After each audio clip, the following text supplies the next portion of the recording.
ndabizi hari abami b'inshuti zawe, ndabizi hari n'ibyo usize inyuma, ariko ntabyo nshaka. Inshuro ebyiri z'umwuka wari ukuriho. Haleluya. Eliya aravuga ati sasa uyu musore yarasobanura, ntabwo ashaka inshuro imwe, ahubwo arashaka double, inshuro ebyiri. Icyo nkundira Eliya rero, hari abapastori bamwe bagira amashyari. nka buriya Karegesa avuze ati ndashaka kugeza Remera aho Antwana atayigejeje. Wenda ashobora gutangira ngo rwose ngo buriya Karegesa koko ngo arashaka kunyigereranyaho, ngo arashaka kundusha. Hari ikibazo mfitemo. Jewe igihe cyanjye ntakirangije, ahubwo ndamusengera ngo azaza afite umwuka nk'uwa Elisa uvuga ngo aho Remera yarigeze turajya kuri double. Twari dufite services ebyiri, iy'icyongereza ntiyuzura, huzura ikinyarwanda, n'iya gatatu ntiyuzura. Ngiye kubanza nuzuza izo ngizo, twongereho ntari haruguru. Rwose icyo gihe navuga ni haleluya. Eliya yaranezerewe avuga tumva Elisa I'm happy, nejejwe nuko ngiye gusimburwa. Tabugoryi mentality, bitekerereze y'ubugoryi y'umuntu akigaragura mu byaha agashaka ngo umwemerere ko ibyo byaha harimo, ngo ntako atagize. Ntako utagize kuko ntacyo wakoze, ngo ntako ntagize. Wigeze uhaguruka, haguruka uve mu byaha, Imana izagushyiriramo imiyaga. Haleluya. Ariko buriya kwa pastori ni ishuri ritarangira. So inzara y'urugero rusumbyeho. Haleluya. Kuko buriya niryo banga. Ubwo umwami Yesu yari amaze kuzuka, reka nsubira inyuma muri kiriya gice cyo muri Luka 24, hari ibintu bine yakoze iteka ryose tugomba kubora dufite inzara yabyo. Icyambere, amanuka igishura kikubita hasi, serwakira imaze gutuza bitaka birangiye. Elisa arebye abona igishura cya Eliya ri hasi, aravuga ati byari byo byose kiriya nabonye ari cyakubita kuri Yorodani, ngo aragiterura. Aragenda ageze kuri Yorodani ati nabonye akizunguza gutya, ati po akubise icikamo kabiri, ati nga nanjye nzunguze. Arazunguza akubise Yorodani icikamo kabiri, ati kabaye. Ati kabaye rero ndaje n'inshuro ebyiri. Haleluya. Kubera ko buriya yakubise amazi bimubera ikimenyetso ko ibyo yasengeye byabaye, kuko Imana yacu ni Imana isubiza. Reka mbabwire ikintu kimwe, ni wifuza kujya imbere ntibizakuvune, ni wifuza kumenya Yesu kurushaho ntibizakuvune, ni wifuza kumenya iri jambo ntibizakuvune. Irembo ryera TV, Irembo ryera TV. Edouard yambwiye ngo singire icyo mvuga ntacyo mvuze, ariko ubundi niyo mvuga umuntu avuze ngo ntacyo mvuze buri hari icyo wagiye kuvuga.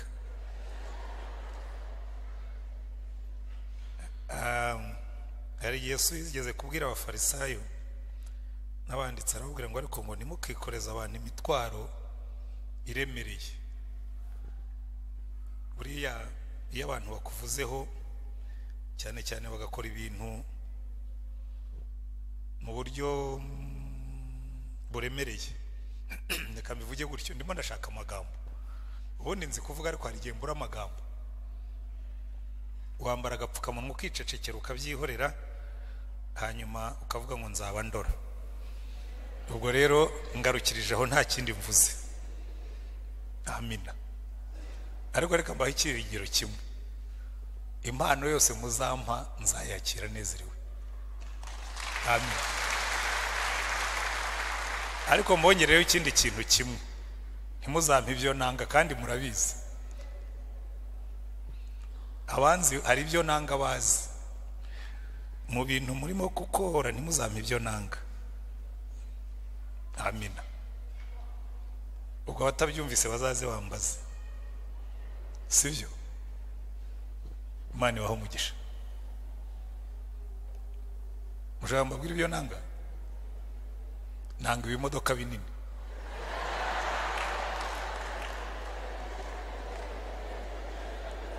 Numvise ibindi Edouard avuga, ndavuga ntibari abantu ko bashaka ko ibyo nanga.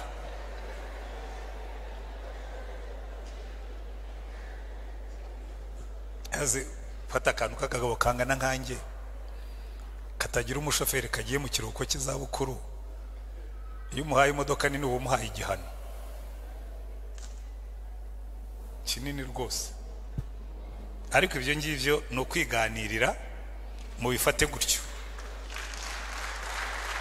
Kandi si ukubabeshya kuba ntagenda muri V8 cyangwa n'icyo, si uko ntashoboraga kuyishaka. Iyo nyishyira mu byo nsengera mba nyifite, ariko ntabwo iba mu byo nshobora gusengera. Nizere ko mutazakorera iyo kosa, mbivuze bitari byawe. Ariko rero nongereho komanteri, nimunagura na kajugujugu mukayizana nzayigurutsa nyigendemo nta kibazo. Ariko nibura abantu bose bazaba bamenye ngo ntabwo ari ibyo yasabye, sibyo? Kuko iyo abantu baguhaye impano urayakira, ntabwo yanga. Ariko namwe muziyaranje, burya nta kintu kiryoha nk'impano ihuye n'ibyo umuntu akunda. Twige ijambo ry'Imana. Murabizi uyu munsi ni ku cyumweru gikurikira umunsi utakibaho ariko uriho mu mpapuro.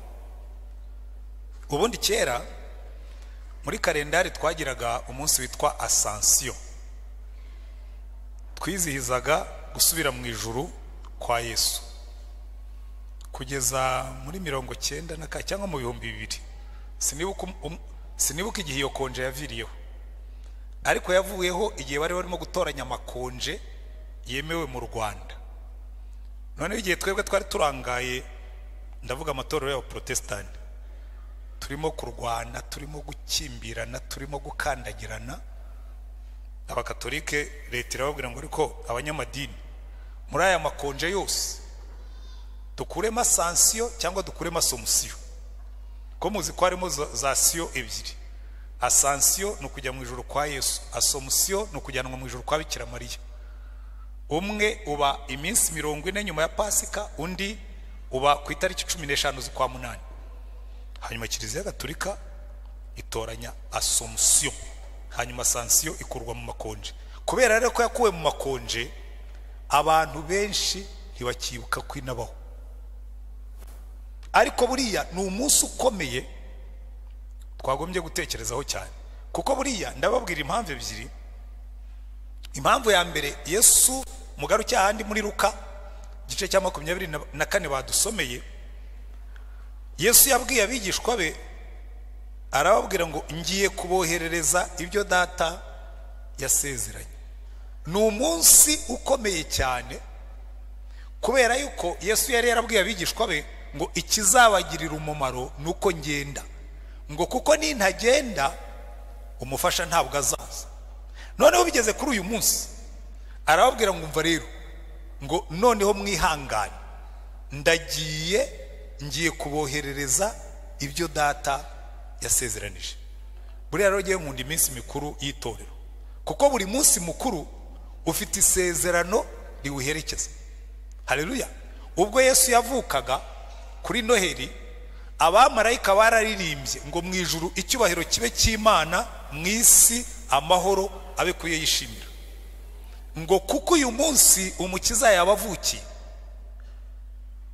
i Betelehemu, azitwa umukiza. Haleluya. Ni umunsi mukuru ufite isezerano. Umunsi wa Pasika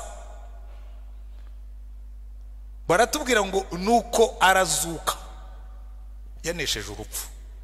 Haleluya.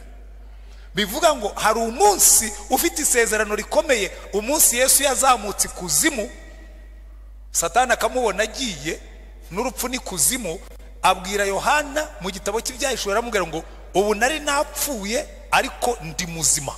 Haleluya. Ni ufite imfunguzo z'urupfu n'izikuzimu. Uwo ni umunsi uremereye ufitemo amasezerano kuri twebwe. Haleluya. uyu munsi wundi wa Yesu asubira mu ijuru ni n'umunsi yari yarabateguje, arababwira ngo umva ngiye gusubira kwa data, ngiye kubategurira aho tuzabana. Namba 2, ningenda nibyo bizabagirira umumaro, kuko nzaboherereza umufasha, ariko nintagenda umufasha ntazaza. Hano arababwira ngo noneho ndagiye kandi ngiye kuboherereza ibyo data yasezeranije. Munsi w'igitangaza kandi nkunda ukuntu yazamutse. Haleluya. Murebe muri Bibiliya zanyu baravuga ngo abajyana hanze, umurongo wa 50, abagezi Betaniya arambura amaboko hejuru abaha umugisha. Akibaha umugisha atandukanywa nabo ajyanwa mu ijuru. Yazamutse agenda abaha umugisha, agenda babona arenga abaha umugisha, agenda abaha umugisha, none umunsi akiduha umugisha. Haleluya. Kuko biratubwira ngo yarazamutse yicara iburyo bw'Imana data, agiye gukora iki? Agiye kudusabira, akiduhesha umugisha none umunsi, umunsi mwiza w'igitangaza. Ariko uyu munsi ubutegurira umunsi wa Pentecote uzakurikiraho, ariwo tuzagira ku cyumweru gitaha, uza iminsi nyuma ya Pasika. Haleluya. Uyu munsi rero ndagira ngo twige inyigisho ivuga ngo inzara y'urugero rusumbyeho. Inzara, hunger for more. Inzara y'urugero rusumbyeho. Haleluya. Uzi buriya hari ikintu nabonye gikomeye cyane. Ibintu byose bigengwa n'inzara. Inzara. Ibintu byose tugeraho bigengwa n'inzara n'inyota. Iyo umuntu ashaka gukira agira inzara y'amafaranga cyangwa inyota yayo. Amen. Umunyeshuri wiga agira inzara n'inyota by'amanota, arayakorera akayageraho. Ariko iyo ntayagira, ayabonye yishimira ayo ngayo. Kandi burya no mu buzima impamvu abantu benshi babaho nabi, nta nzara y'impinduka bagira. Uzi ko ujya ahantu ukabona umuntu, njya mbibona mu bihugu bimwe na bimwe, hari ibihugu byo muri Afurika ujyamo ukabona bafite ibigarama bidatuyemo n'umuntu n'umwe. Uzageza South Sudan, uzageza Central Africa, yewe ni wajya hano hirya hangaha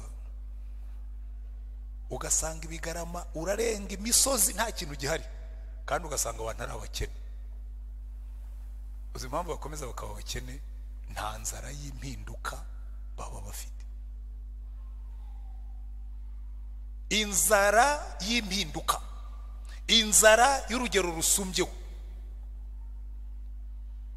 Kuko buriya iyo ufite inzara y'ikintu, cyane cyane uri umukristo, wari uzi yuko buriya n'Imana nayo ikorera ku nzara. Inzara yacu niyo imigisha tubona ingana n'inzara tuba dufite y'iyo migisha. Ubyemere cyangwa we kubyemera. Ariko hari igihe umuntu agira inzara,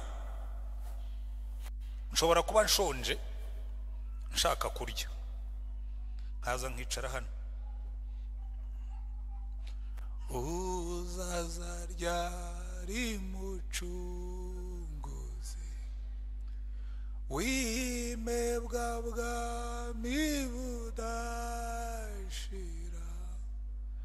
rw'ibyaremwe byose byishime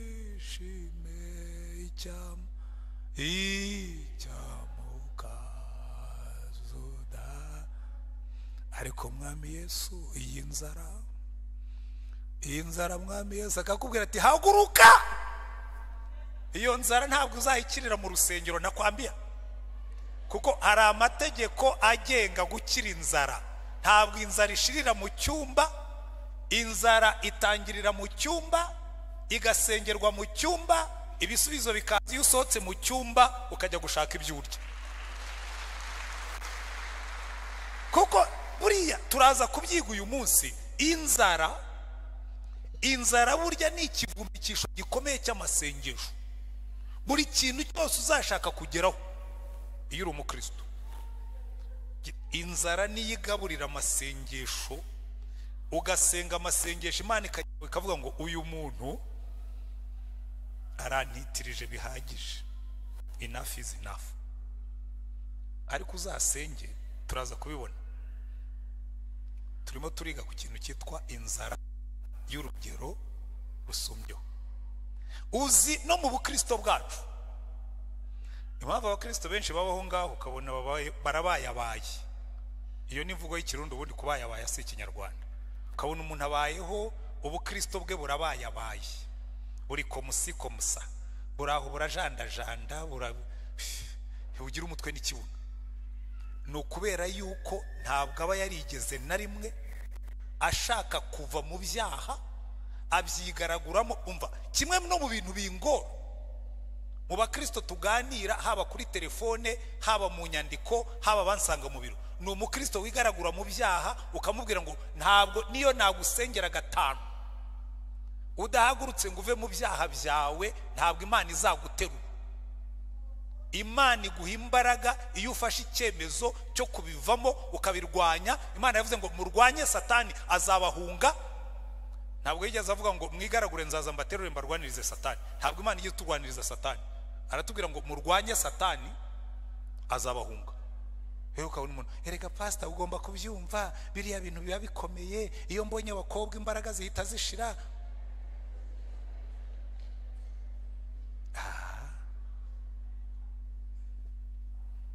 Hari icyo nita bugoryi mentality, mitekerereze y'ubugoryi. Umuntu akigaragura mu byaha agashaka ngo umwemerere ko ibyo byaha harimo, ngo ntako atagize. Ntako utagize kuko ntacyo wakoze, ngo ntako ntagize.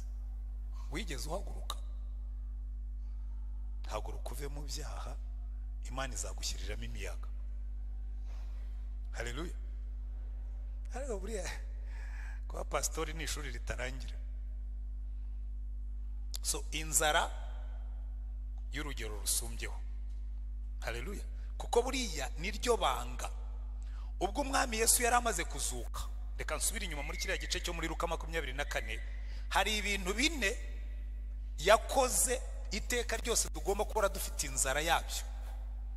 Icyambere, Yesu amaze kuzuka baratubwira ngo yamaze iminsi 40 yiyereka abigishwa be ngo babwire iby'ubwami bw'Imana. Iminsi 40 aza akiyereka abigishwa be. Kuki yakoze biriya? Ikintu cyambere Yesu yashakaga ko abigishwa be bamenya no kumenya ngo umwami wacu yarapfuye arazuka, ni muzima. Haleluya. Kandi reka mbabwire, abakristo benshi ikintu cyabishe, twababwiye imibatizo, tubabwira gukomezwa, tubabwira amaturo, baratura barasenga, ibyo twababwiye iyo ni idini. Ikintu Yesu yakoze ntabwo yigeze amara iminsi 40 arimo kubaka idini. Yamaze iminsi 40 yihishurira abigishwa be, kuko ikizazana impinduka mu buzima bwawe ni ukumenya Yesu muzima kandi wazutse.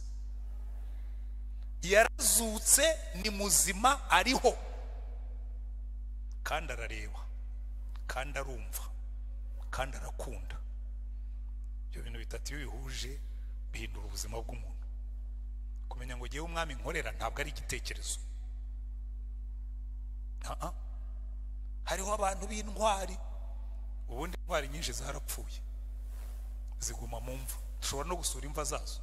Yesu we yarazutse, ni muzima kandi aratureba. Haleluya.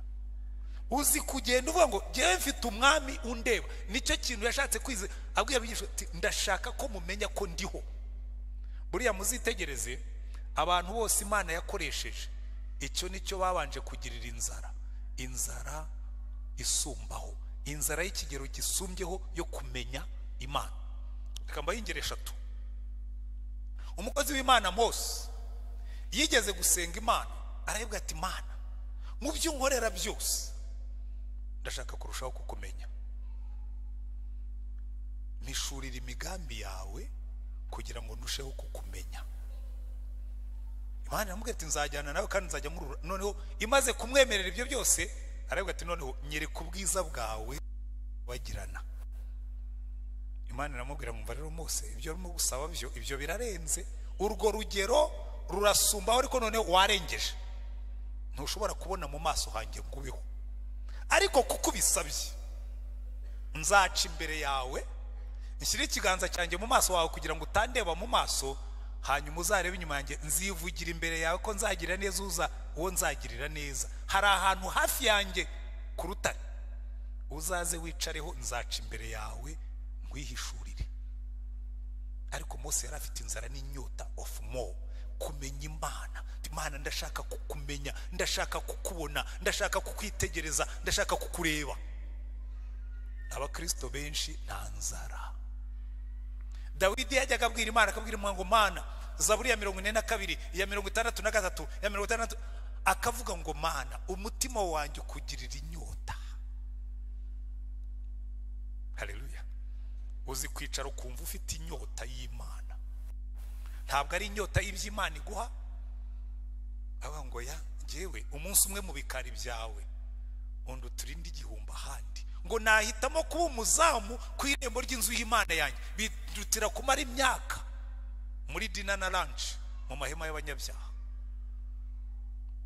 Buriya igihe abantu baryoherwa no kujya kurya muri Serena, muri Marriott, muri convention, bisi kawe ati twari muri convention we turarya.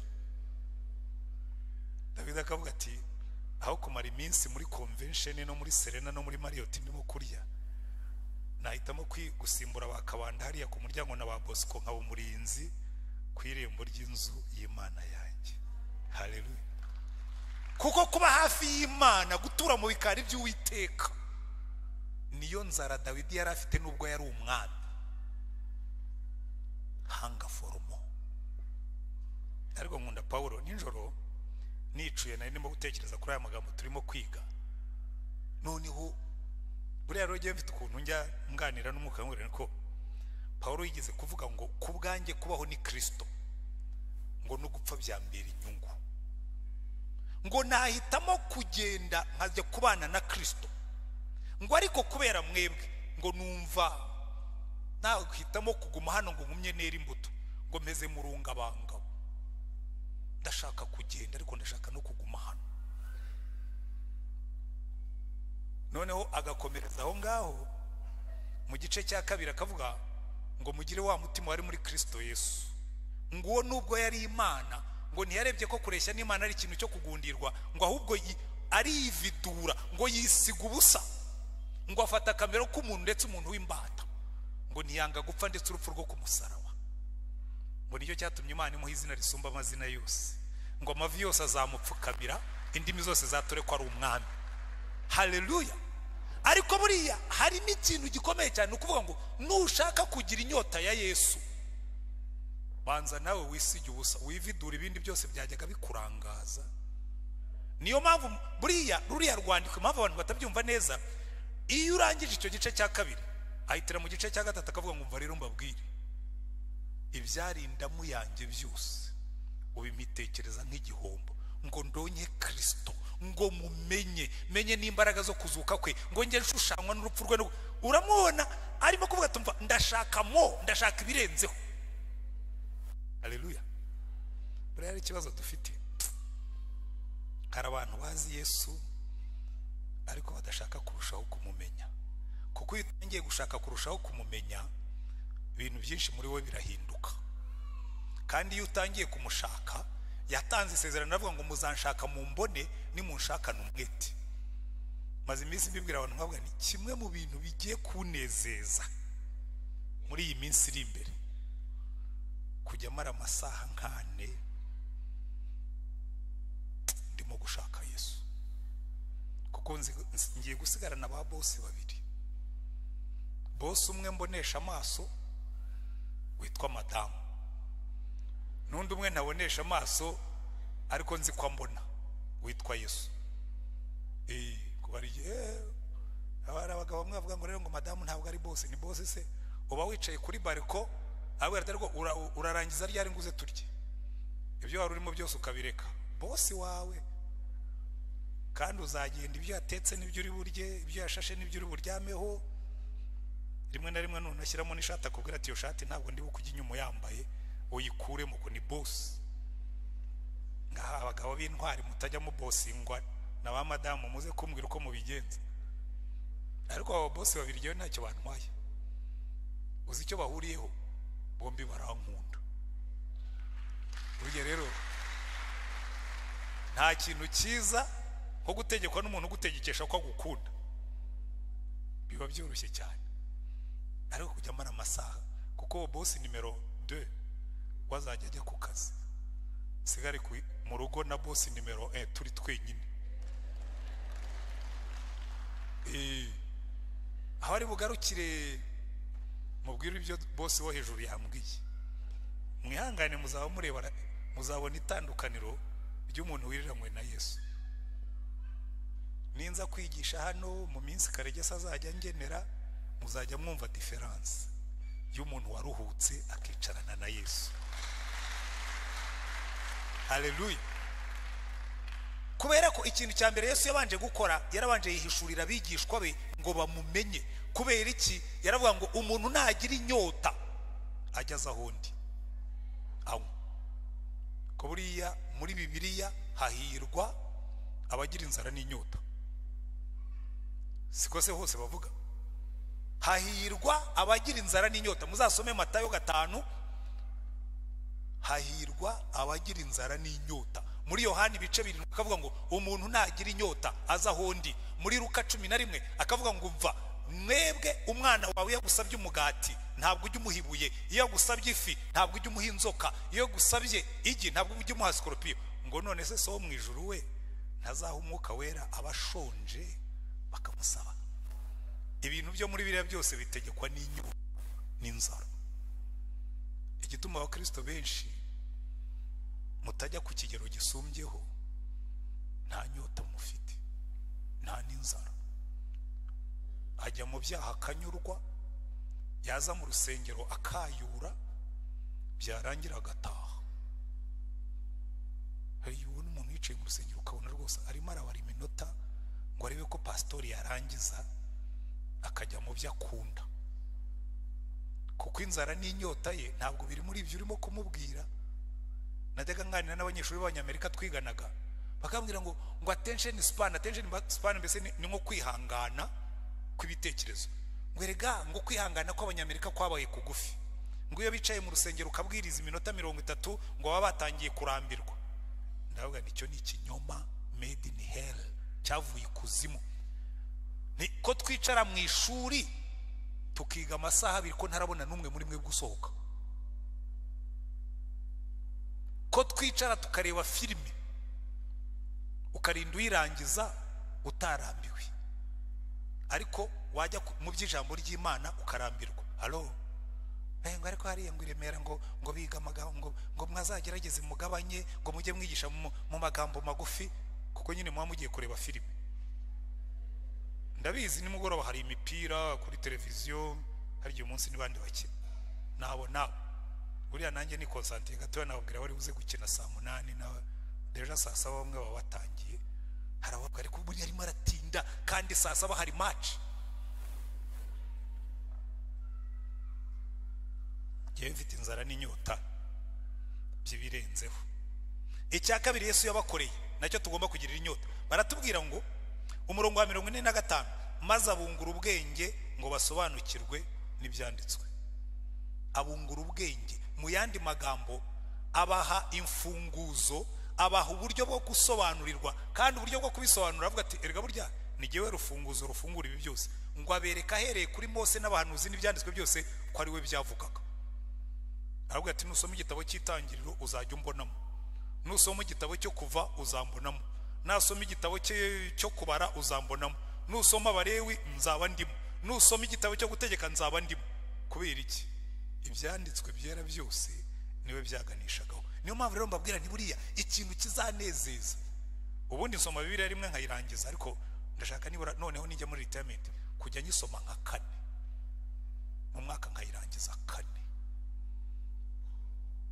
ntihuta burya nta uryoherwa mirabwangu ubundi nabaga niruka ariko bungiye kujya nicara ndyoherwe ntihuta nsoma iki gitabo kuko nanjye byanyunguye ubwenge bwo kugisobanukirwa ubundi Bibiliya yose aho mfatiye hose harandyohera niyo nafata bya bindi by'amagenealogy bitondeka ngo kanaka byara kanaka jewe ndabisoma nkaryoherwa aho abandi bibarambiraje birandyohera iyo ntangiye gusoma imikara y'akabayonga n'ibikwasi ni ndabirandyohera konzo uburyo umuntu arya inyama zitarimo igufwa nzo uburyo urya nizirimo amagufwa byose kandi bigakunda kandi bikakuryohera. Haleluya. Icya gatatu yabakoreye abasobanurira umuhamagaro wabo. Nushaka nugira inzara yo gukorera Imana birenzeho uzabona ko imbaraga zawe ziziyongera. Impamvu abakristo benshi bagwingira nuko ntaho baba bajya ntacyo bakora abaraho gusa ni umugenerwa bikorwa ntabwo ari umufatanya bikorwa ni umugenerwa bikorwa aza mu rusengero bakigisha batatera gasaku kenshi ati genzigira kwa runaka yagera kwa runaka iminsi mike yashira ati ngiye kwa kanaka byarangira ati ngiye kwa nyiranaka byarangira ati ngarutse yo nahoze agahora byina muzunga ategereje ko Yesu azagaruka ngo apfe amujyane mu ijuru. Uzi impamvu nuko nimbura mikoro nimbura mumaro iyo ufite ikintu ukora ahantu ntabwo hava kitararangira. Haleluya. Ariko tubategerejeho umumaro. Muri Yaremera hari igihe twirata bidahagije barababwira ngo twubatse urusengero abigishwa bahise bigeze kumubwira ati wabonye urusengero rwacu ariko ukuntu rumeze aravuga ati biriya bibuye ati nta niwe rizasigara rigeretse kurindi kuko urusengero ntabwo ari rwo Yesu yishimira. Urusengero yishimira abantu tuzarushyiramo. Buri wese agomba kuzana umuntu kuri Yesu. Dufite mission ngo yo kugenda ngo arabasobanurira ababwira ngo misiyo yanyu ngo mugende mubwire abantu kwihana no kubarirwa ibyaha bikwiriye kubwirwa amahanga yose mu izina rye baheri kuri Yerusalemu.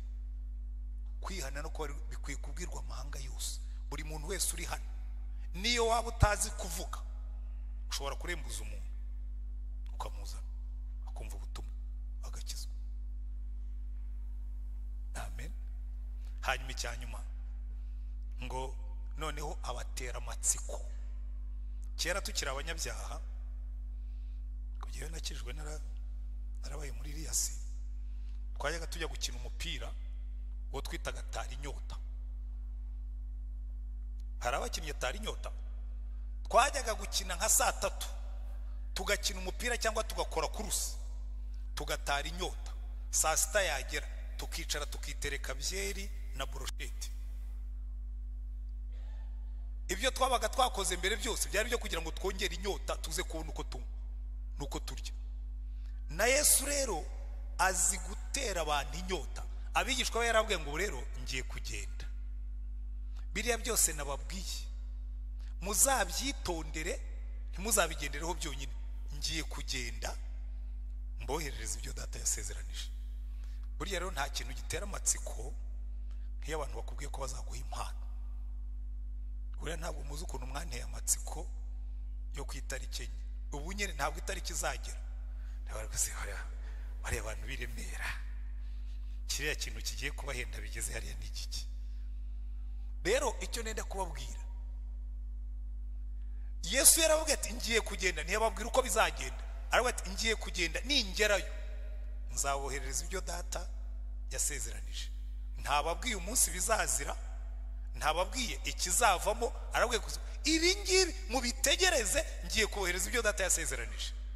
Rero nta kintu kiryoha nko gutegereza.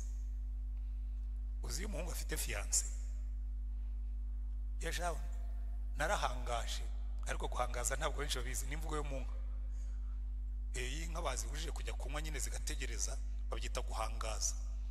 Jewe buriya madamu wanjye tumaze kwemeranya ko tuzabana yahise ajya kwiga ajya kuri university. Abana Imana y'isi n'ijuru imyaka 4 ko twari twarasezeranye ko tutazimara yakiri umunyeshuri imyaka 4. Ndavuga numva reka nkubwire kubera urukundo ngukunda nzayitegereza imyaka 4 ariko buri hamwe no gusenga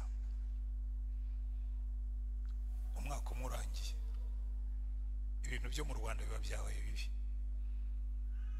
baramwirukana atari uko ari umuswa ari kubera uko igihugu twabagamo baramwirukana ndamubwira ngo rero madamu ibyago by'umwe ni umugisha wundi ubwo nyine ariko ndenda kubabwira uzi gutegereza ukumva imyaka yabaye myinshi ariko ukumva nabyo ari byiza n'aba bigishwa Yesu yabateyemo inyota yo gutegereza ibyo data yasezeranije barategereje bicara mu cyumba cyo hejuru banga kuva mu murwa nugiye kugenda ukamubwira ati guma hano utagenda impano zikazaza wagiye we barategereza tu hanyuma ku munsi wa Pentecote tuzabyiga ku cyumweru gitaha impano ziramanuka haleluya bajya ku kigero gisumbyeho buriya ari ibintu njya nkunda cyane njya mbabwira iyo nkuru hari igihe nari mpagaze hejuru hano abaza aho biro zacu ziri iyanjye bakuru uruhande nari ndimo kureba mu mujyi naniwe ndimo kuruhura umutwe noneho haza igisiga cya sakabaka sinzi ahantu cyari gikuye ikintu sinzi niba cyari inyama cyangwa ari kiriko kizamuka hariya ibyiyoni bibiri babirakibonye bari ibyiyoni bikunda kukubaganira sakabaka mbona biraje birayikubise kandi ifite ikintu mu nzara ntiri bwirwanirire hanyuma izamukaho gatoya ibyiyoni nabyo birazamuka irongera izamukaho gatoya ibona nabyo birazamutse irongera izamukaho gatoya nabyo birazamuka none biratumbagira igera hejuru ibyiyoni birayireba mbona birakase biragenda wanje hari amakuye isomo ngiye kujya ngambirira kujya ku kigero gisumbyeho imidayimoni yo munsi nitangira kuzana kayoge nzamuke ku rugero rusumbyeho niyongera kuzamura kayoge nzamuke ku rugero rusumbyeho nagiye kubona mbona ibyiyoni byose bigivinza po biriranze bimanitse amaboko abanshaka bakunyigishije isomo nzajya nzamukaho nsumbyeho nongere nsumbyeho buriya nicyo Paulo avuga ngo ndashaka kumumenya ngo mumenye nongere mumenye ninjiremo imere mumenye mbenye n'imbaraga zo kuzuka kwe mumenye kigero gisumbyeho haleluya ariko ibanga ryacyo ni inzara reka ndangirize kuri uyu muntu umwe twasomye mu isezerano rya kera muri bikunkuburo badusomeye mu bami wa 2 bice 2 inkuru y'umuhanuzi Elisa na Eliya baratubwira ngo igihe yaragiye kujyanwa mu ijuru ntabwo yabihishe yabwiye Elisa kuko baragendanaga aramubwira ati Elisa usigare hano kuko umwami Imana intumye i Beteli bari barigira ugari Elisa arabireba aravuga ati urashaka kuncika ntabwo uri buncike ndagushituraho ikintu tu ngo Elisa aramusubiza ati nkurahiye Uwiteka uhoraho n'ubugingo bwawe sinsigara baramanukana bajya i Beteli bagezeyo abana b'abahanuzi b'i Beteli baza gusanganira Elisa baramubwira ati aho uzi ko uyu munsi Uwiteka agiye kugukuraho shobuja arabasubiza ati nanjye ndi umuhanuzi ndabizi ariko ni muceceke gihe hari icyo nkurikiye negereje ikigero urugero rusumbaho haleluya uzi gukurikirana Yesu ntugire icyo umushituraho buryo uba wihombeye Eliya arongera aramubwira ati Elisa ndakwinginze sigara hano kuko Uwiteka ntumye kuri Yeriko nawe aramusubiza ati nkurahiye Uwiteka uhoraho n'ubugingo bwawe sinsigara bajyana i Yeriko ngo bagezeyo abana b'abahanuzi b'i Yeriko basanga Elisa baramubaza bati uzi ko uyu munsi Uwiteka agiye kugukuraho shobuja arabasubiza ati ndabizi ariko ni muceceke Eliya arongera aramubwira ati ndakwinginze sigara hano kuko Uwiteka ntumye kuri Yorodani nawe aramusubiza ati nkurahiye Uwiteka uhoraho n'ubugingo bwawe sinsigara urabona hari ikintu kimwe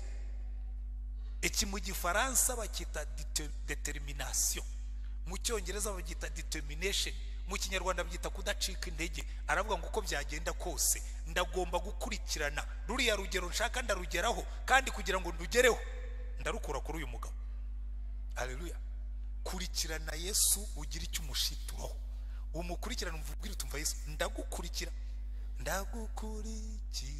Yesu kuko wanguza amaraso ndakwihaye mwami Yesu kera waranyitange. Urumva aravuga tumva ndagukurikira ntabwo uri buncike, hari icyo ndi bugukureho. Ngo baragenda bageze kuri Yorodani, abona Eliya akuye mu mwitero we, arawufashe arawujunguja kubita amazi, Yorodani icikamo kabiri. Elisa aravuga ati yes, ni bene ibingibi nshaka, bene ibingibi bikubita amazi agacikamo kabiri nibyo nshaka. Muzamurebe icyo nzashitura kuri Yesu ningera mu kiruhuko. Hari ibintu ndimo kumbwira ngo hari ibintu nabonanye abambanjirije nshaka nanjye masheya yanjye. Noneho ngo abwira Elisa, aramubwira ati Elisa nsaba icyo ushaka nyiguhe tutaratandukana. Aramubwira tumva ndabizi hari abami b'inshuti zawe, ndabizi hari n'ibyo usize inyuma, ariko ntabyo nshaka. Inshuro ebyiri z'umwuka wari ukuriho. Haleluya. Eliya aravuga ati sasa uyu musore yarasobanura, ntabwo ashaka inshuro imwe, ahubwo arashaka double, inshuro ebyiri.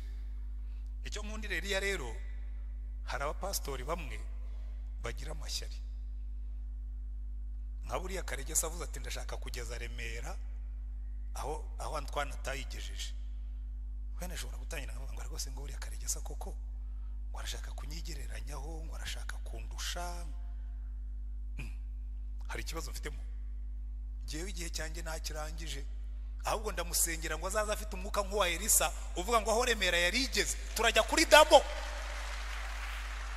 Twari dufite services ebyiri, iy'icyongereza ntiyuzura, huzura ikinyarwanda, n'iya gatatu ntiyuzura.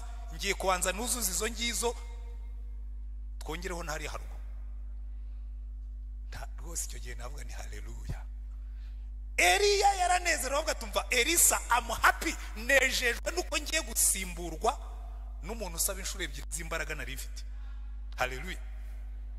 Ahubwo musengere Karegesa, mubwire Imana ngo Mana Karegesa muhe inshuro ebyiri, muhe inshuro ebyiri by'ibyo Antoine yari afite, aza sibanganye neza ku buryo Antoine bazibagirwa ko yahoze akora ahangaha. Noreze ko igihe ubwo impano yanjye se kugira ngo azaza kuyitwara narayitambikanye kera, hanyuma muzamuhiye igihe cye kigera, sibyo? Icyo ndimo gushaka kubabwira ni iki, Eliya yaranezerewe aramubwira ati ariko ibi ngibi rero hari ikiguzi, ntabwo bipfa kuza. Njya mbibwira n'abandi bapastori, mbibwira na bagenzi banjye bari hano, ushobora kubona umuntu arimo kubwiriza ukabona wenda nka paruwase nk'uko yagiye ikura, uti buriya ni ukubera yuko yari afite PhD, yari afite masters. Ndende kubwira hari abapastori bayobora insengero bafite PhD aho kugira ngo zikure zigatuba.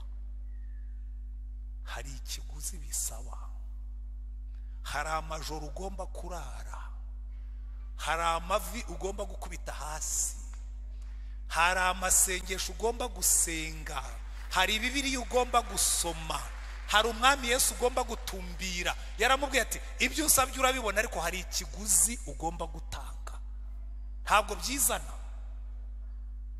Aramubwira ati ni ikiguzi ndagitanga, ati kimbwire, numbona nzamuka mu ijuru. Kandi musubire hano murebe, baratubwira ngo Eliya yazamutse muri serwakira. Murebe umurongo wa 11 ngo nuko Eliya ajyanwa mu ijuru muri serwakira. Umuntu ukanura muri serwakira icyo kiguzi kiba gihenze, ariko Elisa yaravuga ati ndakanura amaso nashaka hume, nimbona inshuro ebyiri z'umwuka ndayahumura, ariko ndawubona tu. Ngo Eliya arazamuka muri serwakira, abona ararenze nkuko abigishwa babonye Yesu arenga, hanyuma yohereza umwuka. Ariko Eliya yararenze, amanuka igishura kikubita hasi, serwakira imaze gutuza bitaka birangiye. Elisa arebye abona igishura cya Eliya ri hasi, aravuga ati ibyo ari byo byose kiriya nabonye ari cyakubita kuri Yorodani, ngo aragiterura aragenda ageze kuri Yorodani ati nabonye akizunguza gutya ati po akubise icikamo kabiri ati nga nanjye nzunguza arazunguza akubise Yorodani icikamo kabiri ati kabaye rero ndaje n'inshuro ebyiri. Haleluya. Kubera ko buriya yakubise amazi bimubera ikimenyetso ko ibyo yasengeye byabaye, kuko Imana yacu ni Imana isubiza. Reka mbabwire ikintu kimwe, ni wifuza kujya imbere ntibizakuvune, ni wifuza kumenya Yesu kurushaho ntibizakuvune, ni wifuza kumenya iri jambo ntibizakuvune, ni wifuza gukorera Yesu ntibizakuvune, ni wifuza kuzura umwuka, ibyo bintu bine ntibizakuvune. Imana ibifitemo inyungu. Haleluya. Imana ibifitemo inyungu kandi nawe igufitemo inyungu. Hari ibintu mara gusobanukirwa ukajya ugenda widunda nk'itenesi, ukagenda unaga amaboko nyine. Turakubure ntabwo mumbona ngenda n'ibijumba n'ibishyimbo ariko ntimuzi uwo ndi we. Jewe Imana yankozemo investment, yanguza amaraso y'igiciro cyinshi. Ndi investment y'Imana, mfite igishoro. Haleluya. Ubu muri gihe harimo igishoro cy'Imana, kandi Imana ntizemera ko igishoro cyayo gihomba. Buri muntu wese uri hano wakiriye Yesu nk'umucunguzi, hari igishoro cy'Imana kiri muri wowe, kandi Imana ntizemera ko gihomba. Nushaka gukorera Imana, ibyo ukeneye byose izabikora. Haleluya. Ariko urufunguzo rufungura ibyo ngibyo ikigero gisumbaho. Kubwira Imana ngo Mana, najyaga ngurukira hano hamwe n'ibyiyoni, najyaga ngendana n'ibyiyoni hano, ariko I want to go higher. Ikigero gisumbaho. Nubona ibyiyoni na hano bikihagera, get higher, kugeza igihe uzabona ibyiyoni. Kuko hari ibyiyoni bitakigurukiraho ngurukira. Use wampamagara ngo tujye kunywa inzoga, ibyo byiyoni ntibikinyegera. Wambwira se ngo tujye gusambana, oya, ibyo byiyoni ntabwo bigihari. Wambwira se ngo tujye ku bintu by'amafaranga n'ibiki, oya, hari ibyiyoni byinshi bitakiba muri serikare yanjye. Kuko revo ngezeho ubu ngubu ibyiyoni byinshi byaragurutse, byacitse intege. Hari amadayimoni atakinyegera rwose, ngira ngo niyagiye kuza izi bimenyereza iravuga ngo uriya ni mumwihorere, ibyo ntubijyaniwe ntibifata. Kuko hari revo ugeraho, ariko kugenda uzamuka nanone Imana irakubwira iti nkubwire ntabwo uragerayo, hari ikindi kigero ugomba kugeraho. Ubu ugenda ashaka kumenya ikigero. Iyo ugiye mu kiruhuko cy'izabukuru utagihangayikishwa na paruwase, utagihangayikishwa n'abakristo, uhangayikishwa n'iki? Azabimbwira ningerayo. Nicyo nkundira Yesu. Aravuga ati ibyo ntibiguhangayike, nyuma y'itariki enye nzakubwira ibyo ngiye kugukoresha. Kandi iyo mubwiye ntibimbwire none harambwira atoya banza urangiza ibyo naguhaye, nubirangiza nzakubwira ibikurikiyeho. Ikigero gisumbaho. Amina. Kandi ikintu kinejeje, ndashoje, Elisa yafashe igishura, abana b'abahanuzi baramureba ngo buriya twari turimo kuganiriza Elisa afite icyo akurikiye, none dore za mbaraga za Eliya zimuriho, mwaretse tukajya kumushaka natwe akaduhaho. Aravuga ati mwarangaye kare, yagiye. Bariya abana b'abahanuzi iyo bagira inyota nka Elisa bagakurikira Eliya, nabo yari kubamanyuriraho bakurikije ibyo basabye. Nawe reka nkubwire, we wicayemo hano, uzahabwa ibingana n'ibyo wasabye, uzahabwa ibingana n'inyota yawe, uzahabwa ibingana n'ibyo ukurikiye. Ariko niba ugiye kugurukana n'ibyiyoni, igumire mu isi y'ibyiyoni, ujye ugenda hasi, kuko nta nyota y'ibyo hejuru ufite. Hari abantu baza mukaganira ukabwira yose wazamuye nivuho gatoya, mwerega pastor ngo ugomba kubyumva ngo na Satani arakomeye, ni wogurukana n'ibyiyoni, gumire hasi. Umuntu arimo arigaragura mu busambanyi ngo Satani arakomeye. Ntabwo Imana yigeze tubwira kuririmba indirimbo za Satani, yaratubwiye ngo murwanye Satani azabahunga. Haleluya. Ibyo mbamo umugabo n'umugore, njye nkunda kubabwira urwo rugero. Ndimo kubakorera counseling, urugo rwacumbye. Umugabo akambwira ati impamvu mfite inshoreke nuko uyu mugore afite akanwa, nazimye umuriro umusohokamo nanjye nzava mu nshoreke. Umugore akavuga ati mubaze, atarajya muri izo nshoreke nigeze ncana umuriro nabanza zivemo. Mugabo akambwira ati ntiwumva natazimya umuriro sinzava mu nshoreke. None se nimara kureka inshoreke zanjye nagera mu rugo agacana umuriro nzajyayo? Nawe ngo mugabo we ugomba kuba urimo kuryoherwa no kwibera muri uwo muriro utazima, kukerega burya umuriro ntawe uzawudushyiramo, nitwe tuwishyiramo. Umuriro utangirira hano ku isi. Hari benshi murimo kubaka umuriro iwanyu mu rugo, imiriro itazima, ukayibukiraho ku wa mbere, ukayibyukiraho ku wa kabiri, ukayibyukiraho ku wa gatatu, urataha usibasiba, urataha ubundabunda, warangiza ngo umugore yagucanyeho umuriro cyangwa umugabo. Umuriro utazima ni wowe waremye, kuko inyota yawe ni y'ibyiyoni hano hasi. Ariko mushake urugero rusumbyeho, mushake kumenya Yesu birenzeho, mushake kumenya ijambo rye birenzeho, mushake kumukorera birenzeho, mushake kuzura umwuka birenzeho. Ibyo bine azabiguha atimana atishama, kuko yabiguze igiciro cyinshi ngo abiduhe. Ariko niwe wicayemo hano wumvise umwuka akubwira ati uyu niwo munsi wawe wo kuzamukaho, ukava aho ngaho wivurugutaga mu byondo ukazamura nivo. Zamura ikiganza ubwira Imana ngo Mana nanjye ndashaka kuzamuka nkagera ku rugero rusumbyeho. Dusenge Imana. Turagushimye Mana yacu, turashaka kugera ku rugero rusumbyeho. Elisa tubera icyitegererezo, abwira Eliya aramubwira tumva niyo wazamuka muri serwakiringanite ndakubona, ariko ndashaka inshuro ebyiri z'umwuka wari ukuriho. Mwami Yesu, turashaka inshuro ebyiri zo kukumenya, turashaka inshuro ebyiri zo kumenya ijambo ryawe, turashaka inshuro ebyiri zo kugukorera, turashaka inshuro ebyiri z'umwuka wera, turashaka imbaraga zisumba izo twari dufite.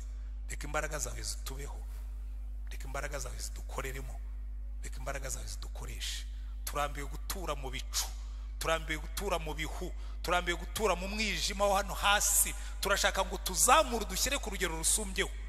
Mwami, hari igihe tureba mu kabande tukabona hari ibihu, ariko twazamuka ku musozi hejuru tugasanga hari izuba. Tuzamure dushyira hari izuba, tuve muri biriya bihu, tuve muri iriya mbeho, tuve mu bidasobanutse, tuve mu mwanda, tuve mu byaha. Utuzamure dushyire ku rugero rusumbaho, utwerekeza aho wagiye, tugukurikiza amaso, uduhe umugisha mu izina rya Mwami wacu Yesu Kristo. Amen. Irembo ryera